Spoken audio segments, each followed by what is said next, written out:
It was more difficult than ever, so we have 12 co-equal prizes. They are in no particular order. One is not like, you know, a little bit better than the other or whatever. There's just 12 co-equal prizes. That's not nice. You may have noticed there are comment cards on a number of works. So these are just works that struck us and we wanted to talk about them. It doesn't mean that they're, you know, quote unquote better than other works. They're just things. A lot of times people aren't quite sure how to look at art and they don't really know how to react to it. So sometimes the kinds of comments that we put kind of open their eyes a little bit and help them appreciate art all the more. So you will notice some of those comments. All right, so I think I'm going to go ahead and get started. And as I said, these are 12 co-equal prizes. Oh, and by the way, we have a brand new curator named Lee Glazer. She just started. And to make things extra is Rain Dietrich. Is Rain here? Welcome, Rain. So Rain has 2 works, and we don't usually let people have more than one work, but when they take 2 different classes, and they're, you know, chosen by 2 different teachers who do that. So I want to tell you just a little bit about the work that Rain submitted because they are quite different and they are lovely. So the first one there is that kind of stacked look at 3 rooms in a house. And they're really pretty amazing. Lots of little details. Make sure you take time to look at them. You'll notice things on the ground floor like a roll of paper towels, some tomatoes on a cutting board, burners on the stove.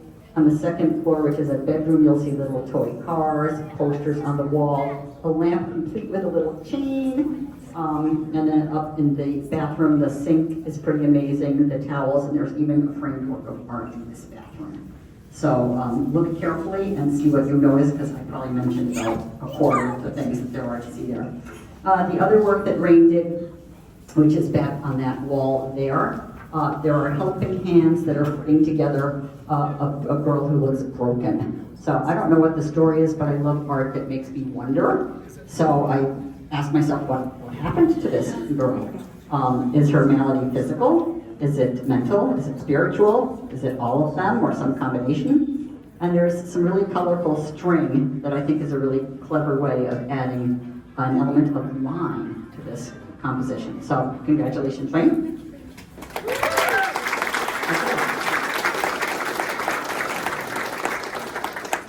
All right, the next is Anne-Marie Thomas. Is Anne-Marie?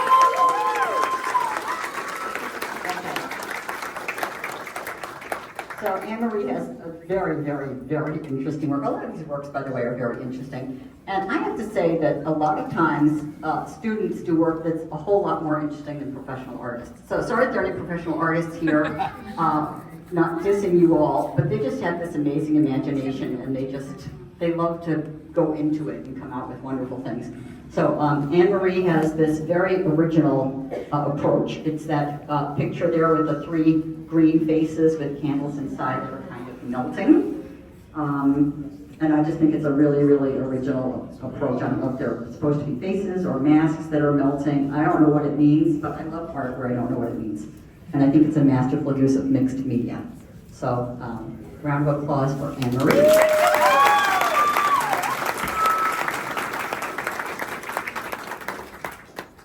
Okay, our next person is Lily Toomer.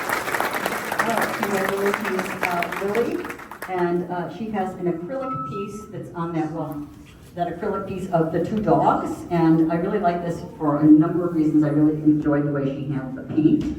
I like to see where the dogs' faces and the furniture are carefully rendered, and you can tell that there are different textures there. So she's really thinking when she's using the paint. You can kind of feel the fluffiness of the dog's coats. You can notice the sheen on the couch cushions. You can see how the various background elements For example, the shapes around the couch, around the clock, the side table and candle, they break up that space to create a very interesting composition. So, congratulations. Just reach into my bag.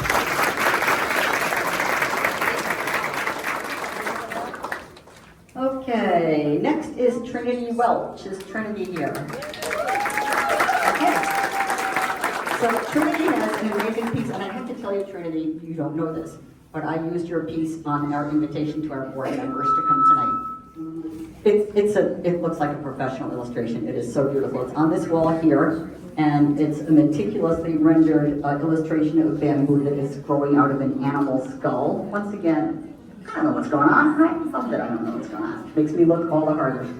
The skull has probably been there for a long while, I'm guessing, which is why the bamboo is growing out of it. I wonder where this place is. And I want you all to note how the leaves and the stems are all kind of pointing towards the center, where there is a bright red flower that provides a great color note. So.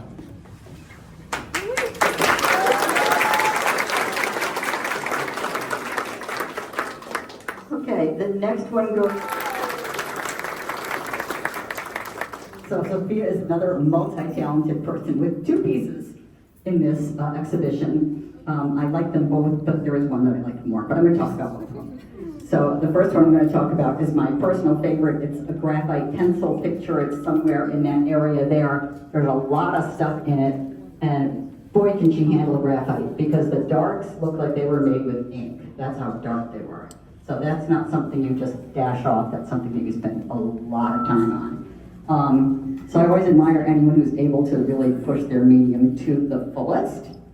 And what else do I want to say? I love the rubbery texture of the sneaker, how she was able to bring that out, and the reflections in the glass bottle. So a really masterful piece. In a completely different vein, there is a piece that's kind of right there where you all are, and you can have a minute to look at that afterwards. This is a mixed media piece, and it's telling a story of inner city challenges. You can see beggars and homeless people desperate for help. You can see symbolic money flying all around that they can't access. And note that the people in this picture who are not challenged have been rendered anonymous by having their faces blacked out. So I think that's really interesting. I also love the way that she rendered the graffiti and the careful use of color that makes this piece pop. So, Sophia, congratulations.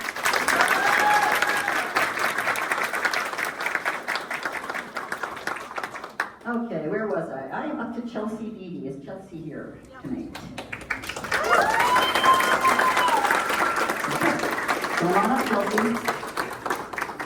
Okay, this picture, it's the picture there of the young woman who's putting on makeup, and she sees in the window a rabbit. And if you didn't know, a lot of cosmetics are tested on rabbits. And rabbits, unlike people, don't have the luxury of tears. So if something is like squeezed into their eyes to see if, they're going to have a reaction, they don't even have the luxury of tears to wash it out. It's really kind of sad. And I'm with you on that, Chelsea. I'm totally blown away by that. So my comments were, sometimes a mirror reveals more than a reflection. And this young lady who is carefully applying makeup, the image that looks back to her is a suffering rabbit used to treat cosmetics. To test cosmetics, makes me wonder how many of our daily actions impact other creatures in painful ways that we don't even recognize. So, again, it's a piece that makes you think, right? It makes you question. There's a very interesting composition here. The detail of the girl who's viewed from the back, and the rabbit head that is grafted onto the top of her body that takes center stage. Once again, we have interesting space shapes. If you're not familiar with that terminology, space shapes are shapes made around other spaces. So it's not an object, like a positive object, like a person takes up a space. If I put my arm like this, that kind of triangle between my waist and my arm is called a space shape. And when you have interesting space shapes, some people also call them negative space, makes the work more interesting. And last, I wanted to point out a very interesting use of color in what is a largely monochromatic palette. So.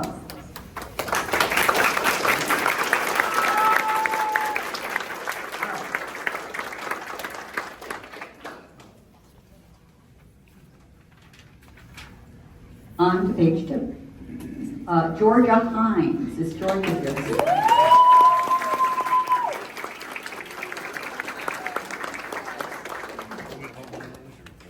So Georgia has that absolutely masterful, wonderful piece with the 4 birds made out of clay that are all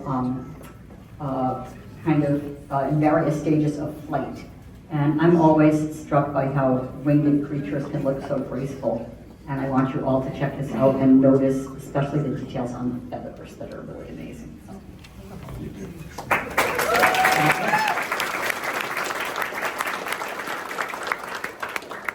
All right, the next piece is by V. Mikulski. All right.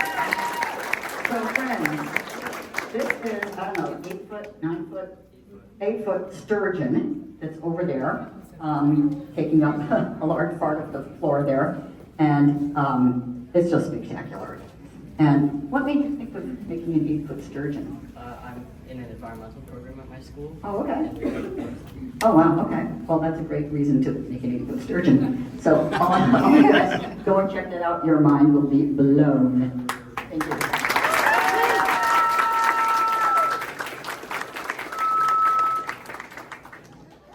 Okay, the next award goes to David Fuller. Is David here tonight?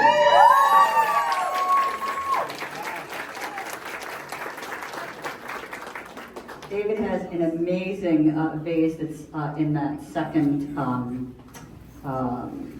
pedestal, and it is like such a perfect piece. It reminds me of like a triumphant athlete, even though it's not showing a person, but it just feels it's perfectly symmetrical, and it's absolutely gorgeous, and I have absolutely no idea how it could do anything that perfect.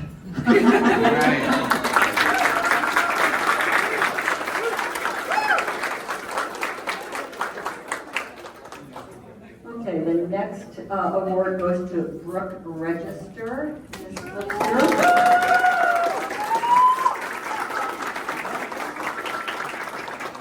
So Brooke has a really interesting assemblage piece. It's on that black back wall. And this is also a piece that tells a story all its own. There's a very interesting use of materials here. There are multiple IV bags, so carefully cut out. They almost have like profiles, like people's faces. Very interesting. And a lot of detail. And what I want you all to notice is that slanting bar at the top of the pole there. Because that slant for me just like does the whole thing. If that slant was perfect, if that bar was perfectly horizontal, it would be so much less interesting. So sometimes a tiny detail really makes it. And the cutout shapes also create intriguing shadows on the wall beneath. So make sure you check that out.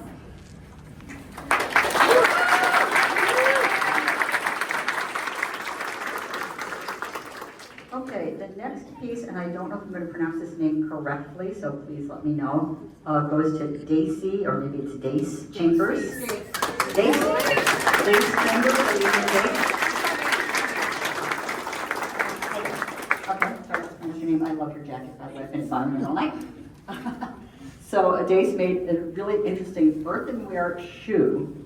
It's gorgeous in its detail, right down to the worn out toe with the metal reinforcement below. And I love the pristine, elegant lace that adds a fun and unexpected contrast.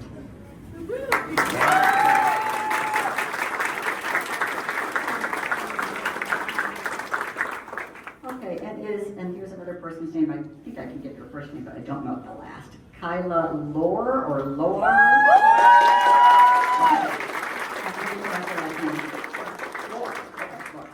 Okay, so this is yet another piece with a narrative all its own, so you can kind of tell where my mind goes.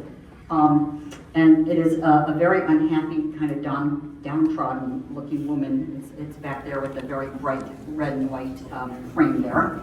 And she's looking out at us while a happy-go-lucky gambler behind her seems not to care. And in case you couldn't figure out what was going on, just look at the dice at the top. And you know, the viewer then understands that there is no easy fix to this problem. So I really enjoy it when people kind of tell a story in art or create a whole situation. I think it's really, really very interesting. So there you go.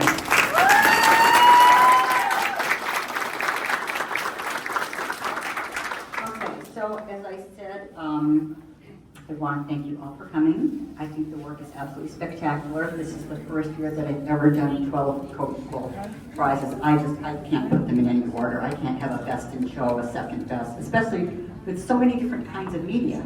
So, you know, maybe if they were all drawings or something, I could say, okay, these were the drawings that I thought were the strongest.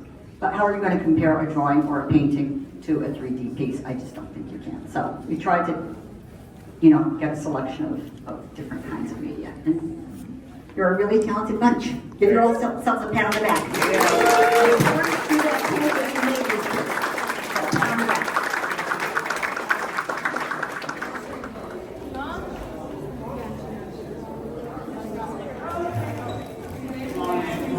Getting in there, Val? All right, good to go. No, I'm good. I'm good. They're the rock stars.